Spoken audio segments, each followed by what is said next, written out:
Welcome,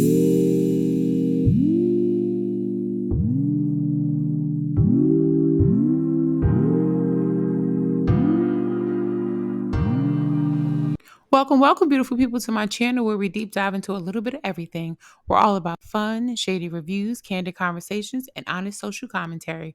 But remember, this is a safe space where we aim to have a good time. Our opinions are all in good fun, and remember, no offense or harm is ever intended. I'm your girl, Tammy. Hit that subscribe button and let's get started. Well, welcome back, folks. Thanks for joining me again. We are on episode 4 of Ready to Love Dallas.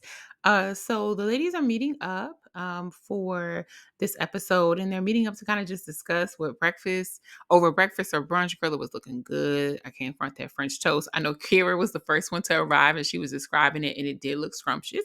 But anyway, maybe because I was watching while I was hungry. I don't know. But anyway, we're sort of watching the episode, and as we're going into it, the women are just sort of sitting down. They're getting together to sort of just discuss how the process is going, and how they feel about different individuals. Some people are keeping it a little bit more coy than others, but it was very like a positive conversation. I kind of hate that production didn't include more of what was on the OWN network YouTube, because the conversation was really cute and fun. And I feel like they didn't include that in this scene. To me, they more so wanted to focus on what they thought was catty behavior. I do feel like anytime a new person joins the group, people will look up, one, just because somebody is entering the restaurant. They didn't all come at the same time. And then two, naturally people just sort of like, oh, okay, who's this new person? You kind of wondering, okay, you new to the group, you ain't been here before. I feel like they try to play up the negative parts of what they think, oh, women being catty, like, can't we all just get along? Realistically, if you're at a brunch and you're with a bunch of people that you are cool with or know, and some total stranger comes in, everybody's not like, oh, hey, how you doing? Like, folks are like, okay, who was this person? So I feel like they like to play that up too much. But anyway, the women are just talking about, how the process is going, who they may or may not like. Katrina, the new young lady, I think her name is Katarina, comes in, and Kat starts asking questions like, hey, who's everybody's top? You don't have to tell me if you don't want to. So people are kind of keeping coy and quiet, just because, we do understand it's a competition. These ladies are here to meet these men, but you don't want to play up too much about who you might like, because people do come in here strategically. So I can understand that some of the women want to keep their final decision so much to themselves. But I think she took it well. And, you just got to kind of come into any new environment and not overly worry about how folks are completely thinking about you on initial. I did not completely love the way that they tried to play up the unique, feeling like, oh, she's competition. Again, I just think they're on a competition show about dating. And although it was a reality show to sort of dwindle down, people do strategically try to remove folks when they feel like it's advantage to them. So I understand people kind of questioning or wondering who the new girl was. So other than that, I thought it was a pretty good breakfast. Let's move on. Okay, so Leah and Red are on a date. And I guess this was a chance for them to get to know each other more and connect. Lee said that she wanted to get to see if there was anything deeper, dig deeper in relationship to Red. I just feel like, is it just me? And y'all let me know down in the comments, but both Lee and Red seem dry as hell to me. I'm sorry. Like, I think this date was a little weird. I feel like the overjudging that she had in regards to his personality felt really like, girl, are you looking in the mirror? Because Lee can and will put you to sleep every single time, honey. It's like her voice or her cadence is melatonin. So beautiful girl, but just very slow to speak, is giving sloth energy sometimes. And I feel like it was like it takes one to know one energy, but she made it seem like she was the life of the party. And I did not really understand that. But in relationship to Red, I kind of sided with him in this moment. I do think that while it is important that he takes into the fact that a lot of the women kept saying like, hey, what else is there? Dig deeper. I think he needs to learn how to have more like maybe business. I don't want to say business, but I would say like like maybe quick conversations. I think he's a guy that like knows how to throw a quick joke, knows how to have a little quick small talk. But I think in lengthier conversations, there's a deeper person there. I think we learned. And I also think that, he maybe doesn't get a lot of time in his business life to do that, because you're just always meeting people on a very surface level, professional. So I think he doesn't necessarily know how to have a lot of lengthier conversations. And that could be a struggle for many people. So especially when you're very busy on that side of your life. So I do think he could have worked at conversing with her better. But I do want to say that she also could have asked better questions. Like, girl, if you were interested to see like why he is very quiet, I think he did serve a very interesting part of his life. And he did bring up the fact that, hey, I am in the entertainment world. I do DJ, I do tell jokes, but I am in my real life laid back. I love that he kind of spoke about the fact that, hey, I worked this corporate job for many years. This isn't the only thing that I did. And, people would assume, but, I have another side to me. And honestly, many comedians in general, the ones that we love and know very well, they talk, a lot of them are in therapy. They have very dark histories sometimes. And many of them off of stage are very quiet. I remember Dave Chappelle saying once how he, on stage is therapeutic for him. That's when he gets out his feeling, his thoughts, his stuff. But when he's off stage, he's a very reserved, quiet, chill dude. It's not always turn up and clown energy all the time. And I think he read it in two specific entertainment fields where you always are giving. You're always I'm telling the jokes. I'm, playing the records. I'm keeping the audience hyped. So I would think when you're in your downtime, you're not feeling like you have to always be on. And it is weird for her to not connect and understand, like, hey, in my downtime, I just like to be chill. Now, he can't be on a respirator. You know what I'm saying? You can't be on Lifeline.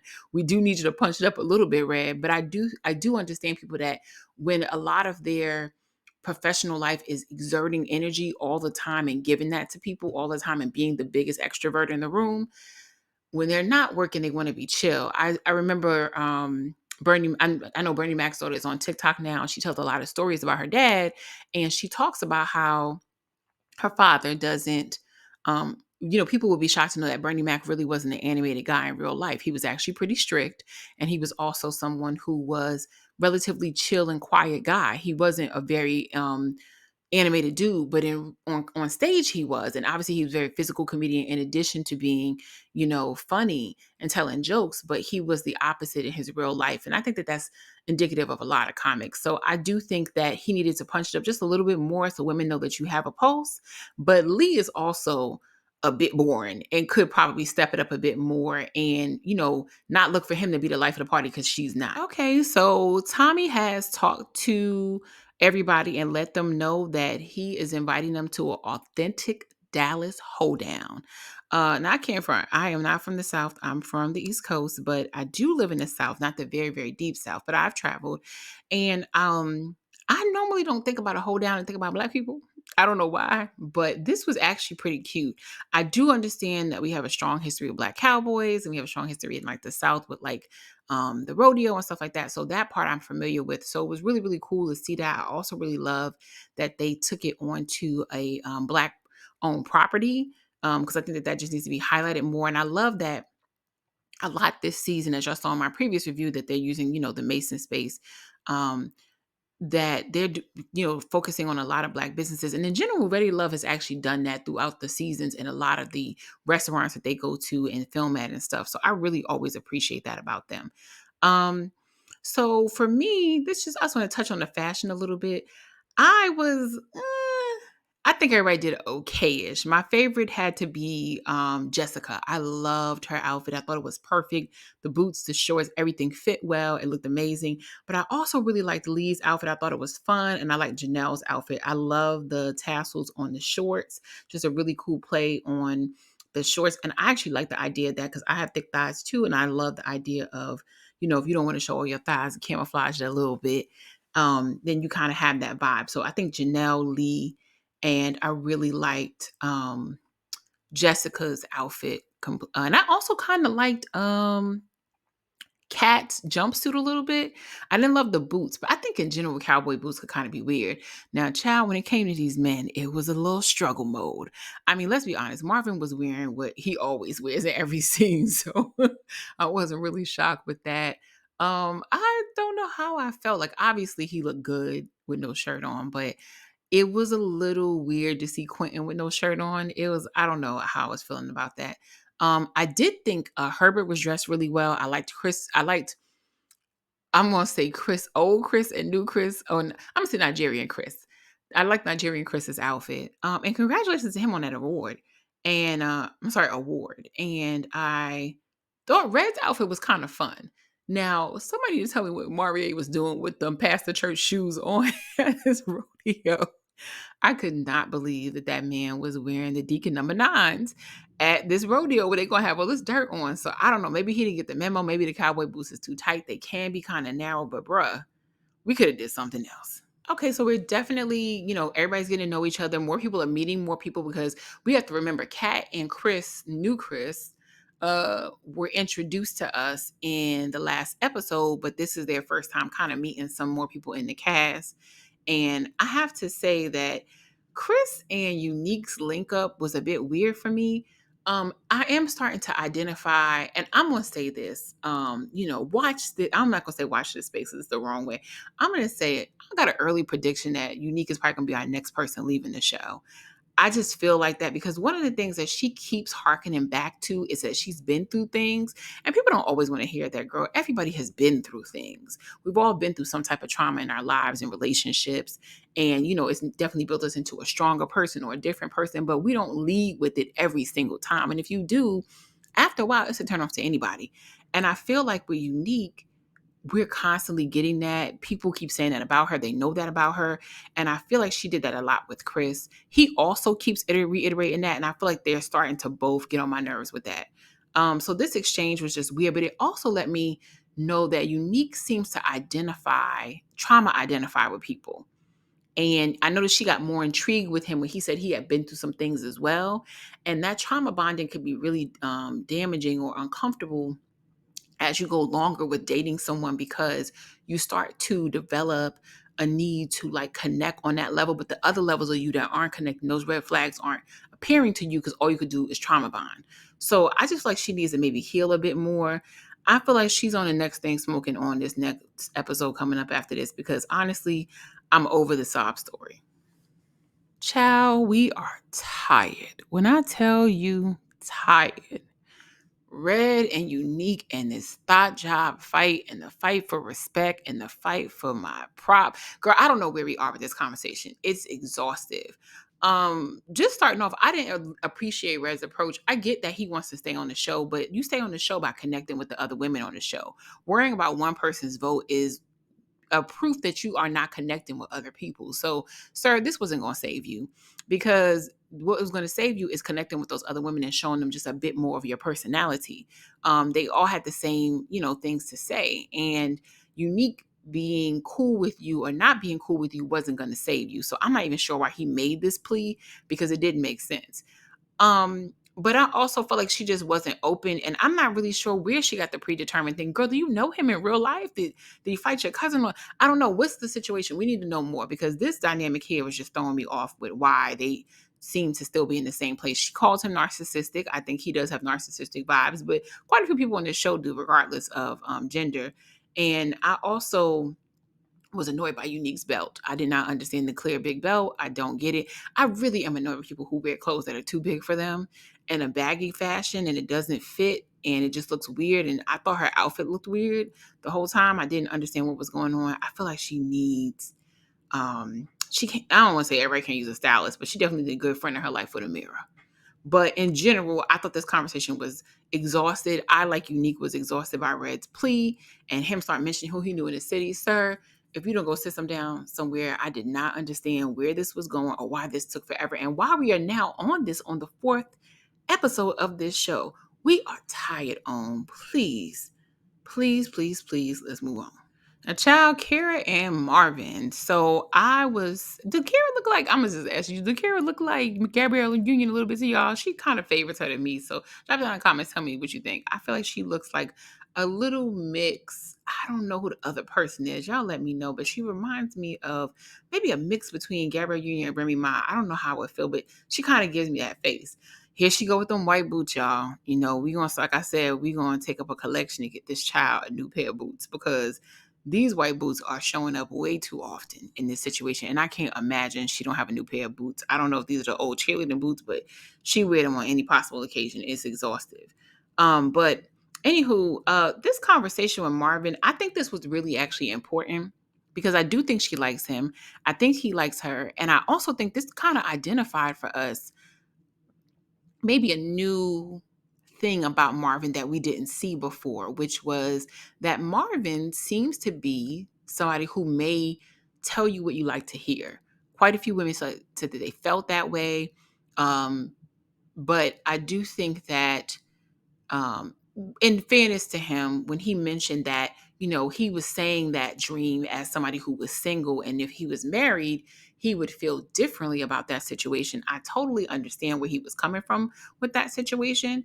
But I just also think that it was important for them to clear that up, especially if Kara was looking going forward. Because, like you said, or like she said, if she wanted to, have kids or something like that, you want to know that someone is not really serious about that dream, because you don't want to get married to somebody and have kids and they find out they really still want to live in the Virgin Islands. It definitely is a different life living on an island full time than living, in the States. And many people who have, moved from Jamaica and Barbados and Bahamas can tell you like, hey, I love my homeland. I love where I'm from. I love my home.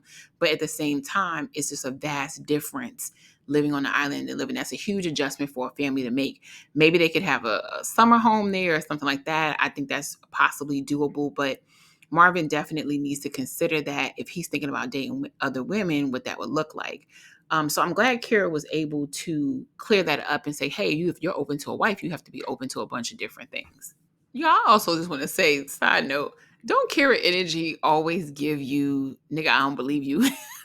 Every time she on a date, that eyebrow raised every single time. And here she go with the, what you gonna say that I don't believe? Every time she's talking to one of these men, it's just hilarious to me and her facial expressions. The dance segment was blah, so I won't be talking about that because I was just like, oh, okay.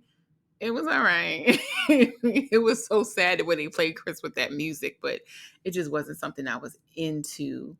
Um, so yeah, it was just interesting to see. So Janelle has, two prospects. We're seeing Quentin push up a little bit more. We're seeing Herbert, and that seems to be her lock-in of the two men. I definitely did not see Quentin in her um lock in this much. Quentin is very excited about Janelle, which is different because I'm really been rooting for Quentin and Lee, and I kind of want that pairing, probably because they're both in the fitness and they look very cute together. But Quentin is letting it be known that Janelle is in his top. He is interested. He's not playing, and Herbert swinging, and that little swing wasn't going to get it. I do think Janelle is somebody who's staying focused in the process, along with one or two of the women on the show. She's clear, hey, I'm not here to just hang out with these women. I'm here to really meet these men and let's single this stuff out. So she does make sure that when she's there, she spends time with these guys and hangs out and gets to know them more and more. And I think that's really important to the process. You don't have to be the person that says, I don't like to hang with other women or anything like that. I think Kara mentioned that in an episode or two before about how she's not here to make friends. I don't think you have to say that. Just be about that when you're there. Make sure that you're connecting with your people you have authentic connections with first and foremost before you're just trying to have girls time, because I think that's the whole point of the show. I still think it's nice when women walk away with friendships and things like that from this, but you are here, ready to love. And so I think Janelle is staying focused on that. Y'all know this conversation with Lee and Marvin was just weird. Again, I love that. One thing I do like about Lee's calmness, while she does have a melatonin vibe, is very much giving snooze, dozing off every time. One of the things I appreciate about her vibe is she seems a bit calm when she's talking to the men, and she was clearly open to finding out more about Marvin and this other side of his life that's obviously very important to him. And so it was interesting to see that she was able to tap into more of it. Marvin was a huge disappointment in this moment. Sir, why are you bringing up her butt and worship of the butt? Here's the thing. I did want to know, and I know I said this in all my past reviews, more about his view on, the BDSM and how does he see that. I noticed that in this segment, he was more so talking about his, I guess, connection to female pleasure, that his BDSM doesn't seem to be something where he's trying to get all the pleasure or where he's trying to give it to his partner. And while that's all good, sir, she literally asked you what you like to do. And I think her point was to try to ask him things that were not physical, that weren't completely related to the sexual aspect of his life and the erotic aspect of his life. Like, do you like to fish? You play board games on the weekend? You cut down trees? You know what I'm saying? Like, you smoke hookah, something that was given a pulse past just I like whips and chains and tying you up in handcuffs. So I really feel like he missed a mark by not having anything else to say. And I also think she was trying to give a small window to say, well, is he only into this? But it was also clear from the get go that Lee wasn't down for any of the shenanigans early on. So I'm not really sure why this pairing occurred.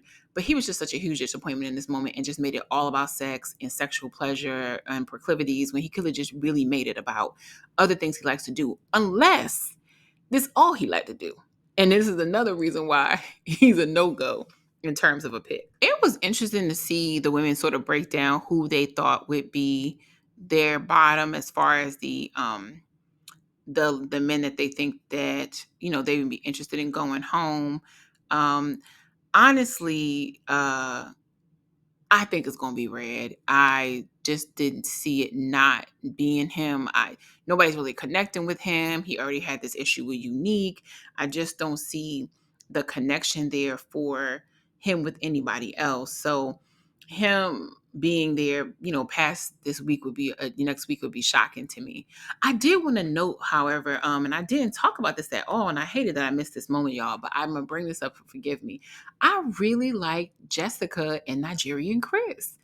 I feel like they're very, very cute. And I loved how she sort of paraded him around before she left, because clearly she had a connection with him and she wanted to make sure that when it came time for him to go, that people weren't saying, well, I didn't get to know him because he wasn't here because he had an award. So, and that's how you exit, by the way, letting Tommy know you have an award and not just not showing up. Hey, Justice. So it's one of those things where I really appreciate that he mentioned that to everybody respectfully. And, shout out to him for doing amazing at work. But I love the way Jessica walked him around to every woman and was like, hey, stay high and, whatever. That was super cute. And I also feel like, and this is something I think is important for men to pay attention to, the little things about a woman when you are dating her that showcase that she is wife material. Because Jessica doing that, parading Chris around, having him speak to everybody, that very much is a social thing that a wife would do if they were at a special event. And as Chris moves in his career, he takes his wife to different places and she's introducing him to people and saying hello and being personable. That's not always easy to get in a partner. And so many men talk about how they want to move up with somebody and they want their own Michelle Obama. Those are qualities that a wife would have, that she's helping her husband move up in his career and being like a little bit of a social butterfly. And Jessica was excellent at that. And she was the one that reminded him to do that so that he made sure he locks in that moment. And a good wife will do that for a man and vice versa. A husband will also do that. So I love that they connected. We'll see where it's going because it looks like next week they got him crying with Aries about her children. So I don't know where this is headed, but we will see, y'all. So drop down in the comments. Let me know what you thought about the episode. Did you like it? Did you hate it? Did you feel like it was too slow? Do you feel like everybody should know how to dance? If they can't, that's a no, no grata for you as far as dating anyone. How did y'all feel about the Red and Unique thing being dragged again for another week?